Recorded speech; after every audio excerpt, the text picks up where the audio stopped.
Tuloy ang Pampanga food trip sa Midnight Express. Putayang isda naman ang tampok ngayong gabi. Ang tanong, ano? Ang lutong Kapampangan na ito na paborito ni dating Pangulong Diosdado Macapagal. Mahirap po bigkasin ang pangalan ng fish dish na yan. Singirap din kaya ang proseso ng pagluluto.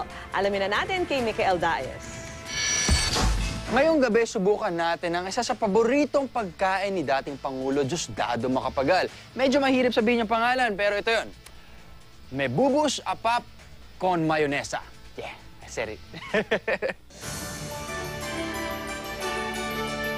Ang mebubus apap con mayonesa ay salitang Kapampangan na steamed apahap o steamed fish with mayonnaise sa Ingles. Yan ang para naging paboritong pagkain on weekends ni President Diosdado Macapagal. Kasi dati, nung nag-aaral sila sa UST, every day, syempre delata, yung mga simpleng pagkain lang. So when he goes home to Pampanga, yan ang sinaserve sa kanya na something special. Tunay ngang espesyal ang mebubus apap con mayonesa dahil matrabaho ang pagluluto nito. Matapos linisin ng mabuti at pakuluan ang isda, lalagyan ng asin, paminta at saka pipigaan ng dayap. Ipapalaman ang bawang at sibuyas at saka isi-steam ng 30 hanggang 40 minutos. Pagkahango, lalagyan ng mayonnaise at saka bubudburan ng queso de bola. Hindi raw kasi kasing sarap ito kung gagamitan ng ordinaryong queso. Isa sa mga pinakapaborito kong dish na seafood ay ang isda na parang ganito na ginagawa sa akin para sa lola ko tuwing nagsa-Sunday lunch ang pamilya namin. So, subukan natin ito.